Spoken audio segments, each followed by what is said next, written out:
hyperbolic functions. So we start out with a joke about hyperbolic swine, which is kind of cute, I thought. And then this neat video of a man riding a bicycle with square wheels. And let me just show you that. Notice that the wheels are square and yet the bike is staying level. The bike is staying completely level, and that's because he's riding over a tract which is a catenary, and a catenary is defined by hyperbolic functions. So the nice thing about this section, there's nothing you need to memorize. I want you to come away from this section not being afraid of hyperbolic functions, knowing that they're just e to the x's and e to the negative x's, and that they occur in nature. So they're important functions. They have their own set of derivative rules, but they're not scary. Their name is a little scary, but they're not scary. And so the definitions, really we just need to know the definition of sinh and cosh, and that's how you pronounce these two functions. This is cosh, and this is sinh.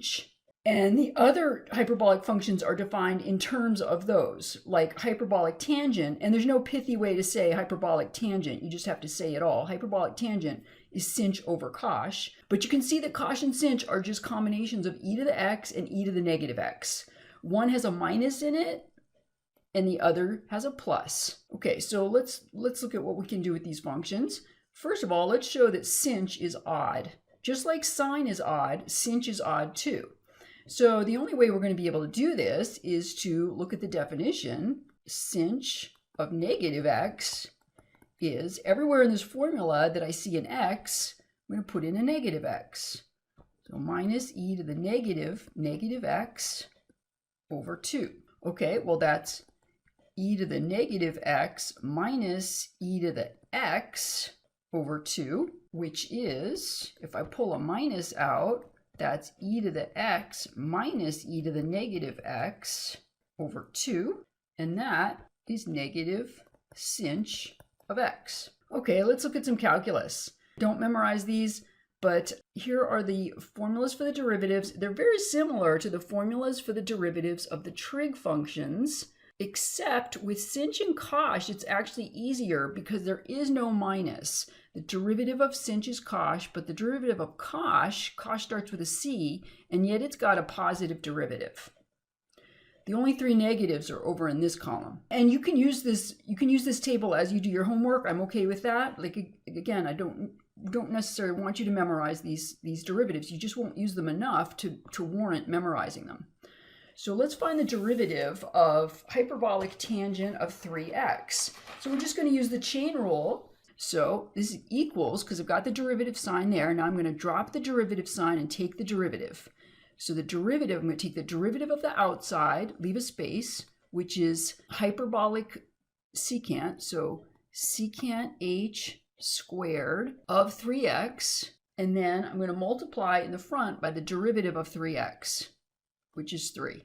That's exactly how I would have taken the derivative of tangent of 3x. I would have said, okay, that's secant squared 3x, take the derivative of the parent, leave the baby alone, and then multiply by the derivative of the baby. Okay, another one. This is going to require the quotient rule. So f over g prime is f prime g minus f g prime over g squared. So here we go. Derivative of the top. Derivative of 2 is 0. The derivative of cosh is sinh. So I multiply by, that's f prime, and I multiply by g, 3 minus cosh x.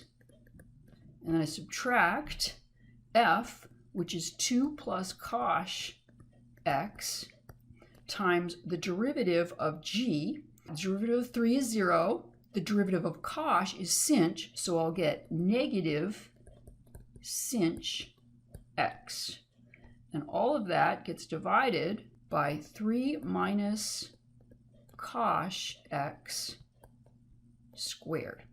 Okay, let's distribute. Upstairs, 3 sinh minus cosh sinh, cosh x sinh x.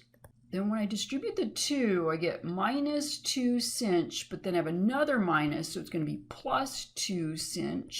And then when I distribute the cosh, I get positive cosh x sinh x.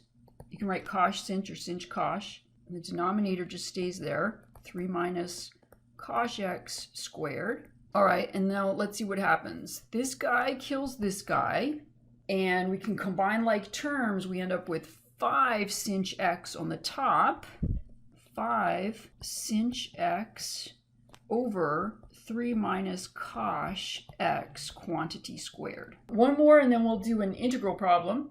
Just like when you take the derivative of powers of trig functions, when I'm taking the derivative of a power of a hyperbolic function, I rewrite it. So I would rewrite this as d by dx of sinh x all cubed. So that's going to be derivative of the outside, bring the 3 down, leave the sinh x alone, new exponent is 2, and then multiply by the derivative of the inside, which is cosh x. And you can leave it like that, or, so MyOpenMath accepts answers like that, or you can rewrite it as sinh squared x cosh x.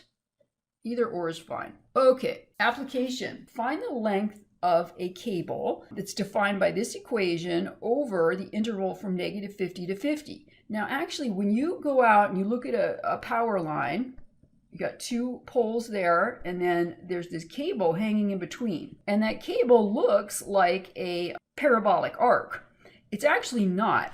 It's a catenary. Same thing with a jump rope. When kids are playing jump rope, you know, they've got that rope hanging in between them. Here's a kid. Here's a kid with no arms. Let me give him arms. Okay. Again, that's a catenary. So let's find the length of a cable of a catenary, and I'll remind you of the arc length formula. L is the integral from a to b of the square root of 1 plus f prime squared dx. So this is a fun problem because A, we have to take a derivative, B, we have to integrate. And we're going to need a trig identity. Now, hyperbolic functions have their own sets of identities, which are different than trig functions. For trig functions, cosine squared plus sine squared is 1. For hyperbolics, it's cosh squared minus sinh squared is 1. So we're going to need this identity here in a minute. And you'll need it on your homework, so you might want to reference that. So here we go. Our f of x is 25 cosh x over 25. So we're going to need f prime. 25, this 25 is a constant, so it just carries along. And I'm going to use the chain rule. So I get 25. The derivative, leave a space. The derivative of cosh is sinh. Leave the baby alone. And then multiply by the derivative of the baby, which is 1 over 25. So kill. And our derivative is just sinh x over 25. Okay, so our arc length is going to be, L is the integral from -50 to 50, that was given in the problem, square root 1 plus sinh squared of x over 25 dx. Okay, now using my hint, 1 plus sinh squared is cosh squared. So cosh squared x over 25 dx. But if you look at the definition of cosh, you will see that cosh is always positive. And so when we square it and take the square root, we get cosh back. There's no absolute value. So this is going to simplify to the integral from -50 to 50 of just cosh x over 25 dx. Okay, now we integrate. So imagine if you were integrating cosine of x over 25 dx. Your k is 1 over 25, and when you integrate, a 1 over k comes out. So that would be 25 sine of x over 25 plus c. The same thing happens with cosh. What's going to come out when we integrate is a 25, not a 1 over 25. So this is 25 sinh of x over 25 between -50 and 50. And so this is going to be 25 sinh of 2, because 50 over 25 is 2, minus sinh of -2. However, on the first page, we showed that sinh of negative x is negative sinh x. So this is 25 sinh 2 plus sinh 2, which is 25 times 2 sinh 2. Well, 2 times 25 is 50. So we get 50 sinh 2. Now, there are two ways to evaluate that. If I go to Desmos, I don't know, I haven't tried this before, but I'm sure it'll work. What do we have? 50 sinh of 2. There we go, 181.34.